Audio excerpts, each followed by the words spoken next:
Tenemos ya listo en cabina para compartir con nosotros al ambientalista Nelson Bautista. Con él vamos a hablar sobre el tema de la construcción del canal para desviar agua del río Masacre, que sigue en el debate nacional. Y hoy pues tenemos a Nelson Bautista, quien viene de invitado, para ver esta situación, pero ahora desde la perspectiva del medio ambiente. ¿Cómo le afecta a nuestro medio ambiente, incluso al del mismo Haití, la construcción de este canal? Bienvenido. Gracias, Miralba y Ariel, por invitarme nueva vez a este espacio que siempre acudo con tanto cariño. Fíjate, más que el canal, cómo afecta ambientalmente a Dominicana y Haití, hay que hablar en un contexto un poquito más amplio de la realidad de lo que hoy es el río Masacre, y vamos a decirlo dicho, lo que queda de él. Lo primero que hay que entender es que el Masacre es un río ya que en la actualidad el caudal que tiene, la cantidad de agua que corre por él, ya no da ni siquiera para uno de los dos países, mucho menos para los dos compartidos. Sin embargo, hay una serie de acuerdos y de políticas del buen vecino que mandan a que un recurso compartido debe, como dice su nombre, compartirse entre dos. Entonces, cuando tú me dices que ya tienes un bien que es escaso, en este caso el agua que fluye por ese canal, y que desde el lado dominicano ya tú lo has impactado 3, 4, 5, 6 veces con diferentes canales, y el lado haitiano pretende hacer un nuevo canal, entonces es obvio que se muevan todas las preocupaciones del lugar, porque lo de menos es que eso siempre se haga de mutuo acuerdo. Y además, el que si ya es escaso de por sí, si ya no da abasto de por sí, si tú tratas aún de sacarle un poco más de agua de la que tiene capacidad de acarrear, pues estarás dañando de un modo u otro las posibilidades de supervivencia del mismo río aguas abajo de donde está la toma del canal. Siempre yo he escuchado, don Nelson, que estos afluentes tienen una vida útil contada, y más con el aprovechamiento de las aguas de parte de República Dominicana y de Haití, obviamente la deforestación y el bajo caudal que llevan estos ríos al día de hoy. ¿Qué tiempo le puede quedar a este río Masacre o Dajabón? Mira, cualquier predicción es una especulación que no me atrevería a caer. Sin embargo, ya hay unas cosas que se llama estiaje. Estiaje es la temporada en la que el río baja su caudal a veces a un punto casi muerto. El río Masacre hace estiaje todas las cuaresmas desde hace muchos años. Quiere decir que ya hay temporadas enteras en las que el río no lleva agua. Le puedo poner, por ejemplo, el punto donde está uno de los primeros canales que trae agua del río Masacre al lado dominicano, se llama Canal Juan Calvo. Un poquito más abajo de Loma de Cabrera hay una confluencia de dos ríos, el río Capotillo, que viene desde Haití, y viene el río, lo que ya se convierte en Masacre del lado dominicano. Ese canal se construyó hace mucho tiempo, y hay temporadas del año en las que simplemente el canal no tiene agua porque el río tampoco lleva. Con ese propósito, en 2020 se inauguró una presa pequeña que se llama Presa La Piña, que almacena agua básicamente de la escorrentía y de la lluvia para poder alimentar ese canal en los tiempos que el Masacre no tiene agua. Si uno mira esa perspectiva, quiere decir, en el conocimiento que tenemos de las mecánicas hidrológicas que están teniendo los ríos dominicanos, que cuando un río empieza a tener estiaje, empieza a tener mermas de caudal cada vez mayores, a veces por 15 días, un mes, 2 meses, 3 meses, llega un momento en que simplemente el río entra en más periodos secos que periodos con agua, y solamente drena agua por él, corre agua por su cauce cuando llueve. Y esa es la gran realidad de la mayoría de los afluentes del río Masacre, que vienen desde el lado haitiano. Vienen unos 4, 5, 6 ríos del lado haitiano, y la mayoría ya solamente ponen caudal en el Masacre cuando llueve, porque ya sus cauces ecológicos están prácticamente muertos debido a la devastación y a la deforestación que hay en ambos lados de la frontera, pero que se manifiesta de forma más dramática del lado haitiano. Entonces, ¿por qué el empecinamiento de la República Dominicana en que este río no sea pues utilizado por la parte haitiana?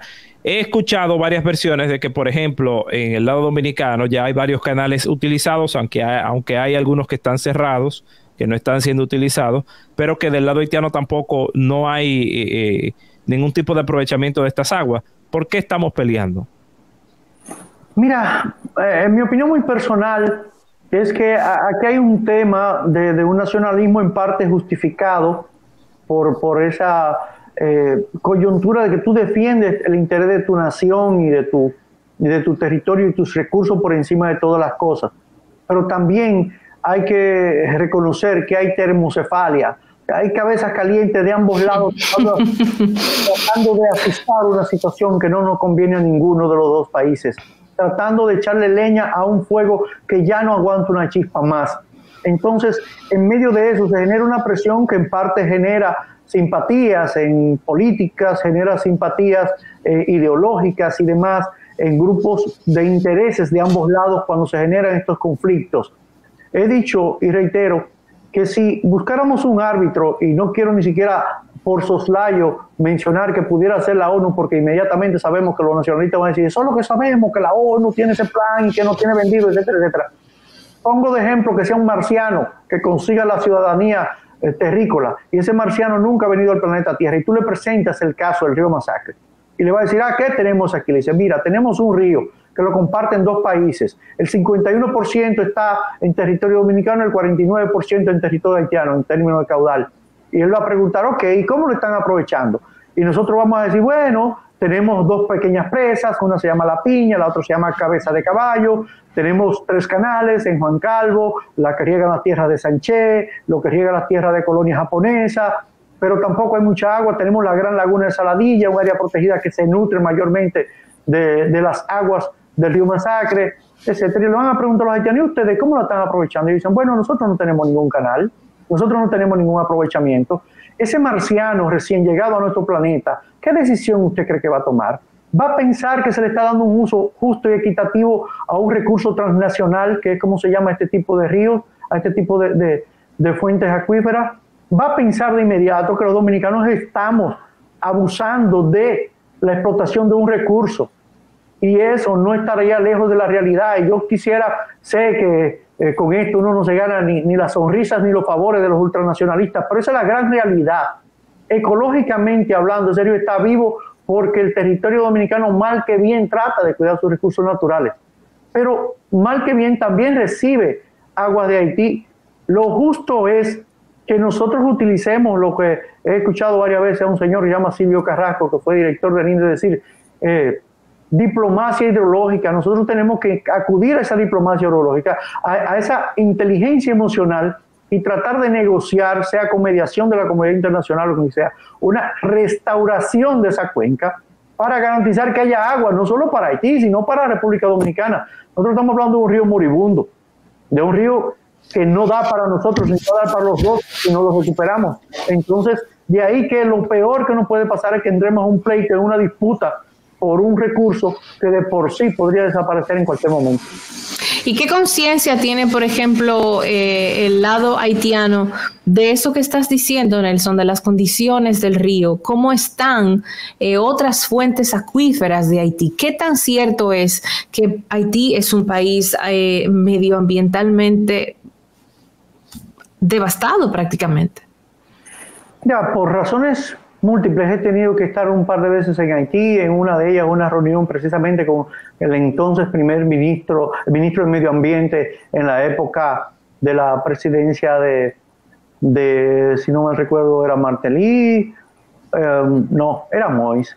Y ellos están plenamente conscientes, hay que, como punto focal, hay que tomar en cuenta que, por ejemplo, su capital, Puerto Príncipe, apenas 15% de la población tiene acceso directo a agua potable, el 85% se nutre de fuentes informales, y que las principales fuentes de agua que llegan a la capital, que concentra el mayor núcleo poblacional, proviene precisamente de áreas protegidas dominicanas como el Monte Nalga de Maco, por ejemplo, el Parque Nacional Nalga de Maco, nutre las aguas que derivan en el río Artibonito y que a su vez riega el principal valle de cultivo de todo Haití. Entonces tú tienes también el río Pedernales, que igual ya pasa la mayor parte del año seco, pero es un río transfronterizo que entre Pedernales y Anzapitre lo nutre de agua. Entonces ya tú lo sumas esto al caso de Masacre, y los haitianos están, los que tienen interés de saberlo, están plenamente conscientes de que sus pocas fuentes de agua dulce son transfronterizas y que sus ríos internos producen poca o muy poca agua y que hay escorrentía nada más cuando llueve. Hay una sola gran presa, que es el Etang Peligre, y que corre riesgo por la sedimentación. O sea, está más mal que bien consciente. Ahora, ojo, no le podemos pedir al común del pueblo haitiano que conozca esta realidad por su nivel educacional, como tampoco, por lo que he visto en estas últimas semanas,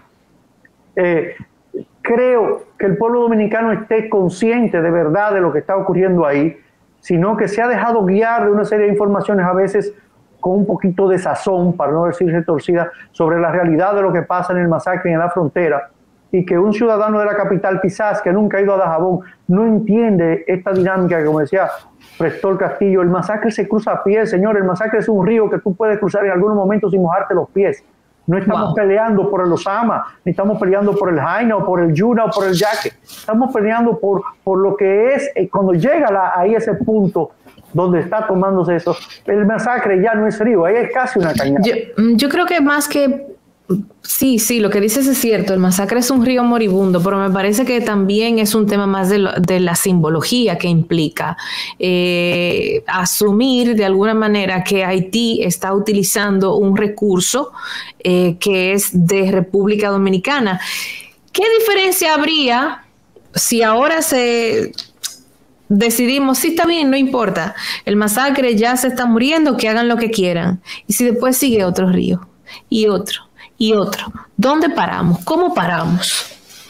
Mira, ahí es que tenemos que entrar en eso que decía que se llama diplomacia hidrológica. Nosotros tenemos acuerdos firmados, nosotros tenemos convenios y tenemos que hacer valer desde luego nuestros derechos. Por eso yo he dicho una y otra vez, yo estoy de acuerdo con las medidas políticas en sentido general que está adoptando el gobierno, la presión que está ejerciendo desde el punto de vista político para que el gobierno haitiano, con los escasísimos recursos que tenga, pues haga valer el tema del acuerdo, porque, ojo, lo primero es, y también es mi opinión muy personal, yo no estoy opuesto al canal, lo que sí me opongo es que se haga de manera unilateral, como también sería un error, y quiero ser muy responsable en esto, que el gobierno dominicano ahora, en medio de la fragor y la calentura, se enfrasque a construir una presa sobre el mismo río, no solamente porque sería una violación igual o similar a la que está haciendo Haití hoy día, construyendo un canal de una manera unilateral, sino porque desde el punto de vista económico y ambiental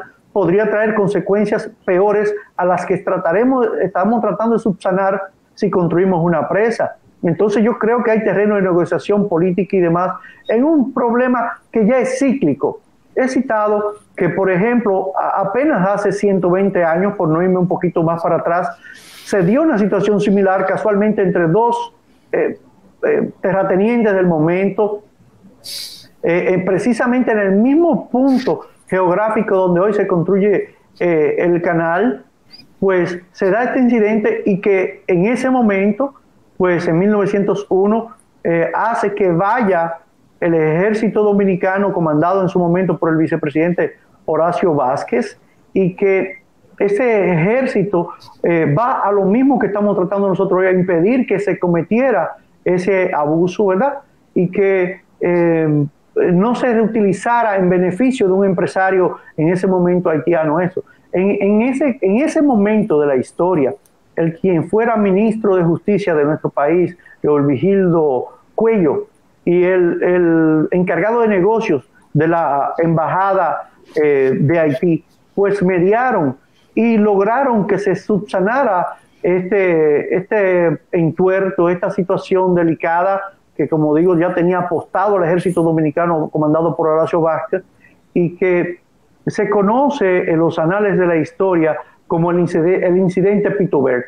Bueno, pues ese incidente Pitobert se daba en un intento de toma del canal en el mismo punto donde hoy se está tratando de tomar. Y esto va a pasar 10 años después, o 20 años después, o 50 años después. Este es el momento oportuno para sentarnos con los pocos o muchos actores que haya en la toma de decisiones de Haití, siempre con mediación internacional, porque la desconfianza mutua es natural, y que, por ejemplo, si se va a construir esa presa, se construya de común acuerdo. Incluso estoy seguro prácticamente que se conseguirían recursos internacionales para apoyar esta presa y que se maneje en beneficio de ambos países, y sería una salida no solamente justa, sino también durable, acompañado en todo momento de la protección de la cuenca de esos ríos para que garanticemos que tengamos agua, porque insisto, con presas, sin presas, con canales, sin canales, ese río se va a morir más temprano que tarde si sigue como va.